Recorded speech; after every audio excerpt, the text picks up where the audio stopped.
भारत चीन के बीच सीमा पर तनातनी जारी है।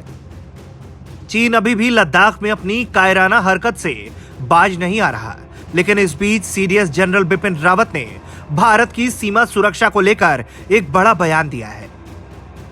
सीडीएस जनरल बिपिन रावत ने कहा है कि जिस तरह से रक्षा परिदृश्य ने न सिर्फ उत्तरी और पश्चिमी सीमाओं पर बल्कि विस्तारित पड़ोस के रणनीतिक ठिकानों पर भी भारत की सुरक्षा कायम रखी जाएगी।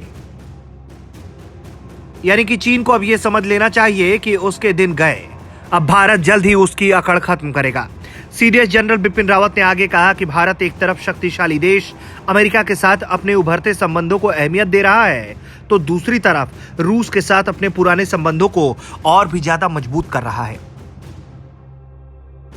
भारत इन दोनों महाशक्तियों के साथ एक मैच्योरिटी और मजबूती के साथ रक्षा और सुरक्षा सिस्टम साझा करता है। इसके आगे जनरल रावत ने कहा कि सीडीएस और थिएटर कमांड संयुक्त रूप से कमान की एकता सेना मुख्यालय में महत्वपूर्ण भूमिका निभाते हैं और इसलिए भारत मिलिट्री सेक्टर में बड़े सुधार के साथ कई थिएटर कमान स्थापित करने पर काम कर रहा है, जिसमें सेना के तीनों अंगों की कुछ कमानों को संगठित किया जाएगा, जिससे कि भविष्य के देश के सामने कैसी भी सुरक्षा चुनौती आए उससे प्रभावी ढंग से निपटा जा सके। मतलब साफ है, दुश्मन के किसी भी हिमाकत का मुंहतोड़ जवाब देने के लिए जहां सैन्य बलों के लिए अत्याधुनिक हथियारों का अधिग्रहण किया जा रहा है, वहीं युद्ध की स्थिति में तीनों सेनाओं के बीच बेहतर समन्वय के लिए देश के सैन्य ढांचे को पुनर्गठित भी किया जा रहा है। इस संदर्भ में उन्होंने पाकिस्तान के साथ अंतर्राष्ट्रीय सीमा और नियंत्रण रेखा और चीन के साथ वास्तविक नियंत्रण रेखा का जिक्र किया। उन्होंने कहा कि उभरते सुरक्षा परिदृश्य में भारत की सुरक्षा न केवल इंटरनेशनल बॉर्डर एलओसी या एलएसी पर बनाए रखी जाएगी, बल्कि विस्तारित पड़ोस के रणनीतिक स्तर पर भी भारत की सुरक्षा को बनाए रखा जाएगा।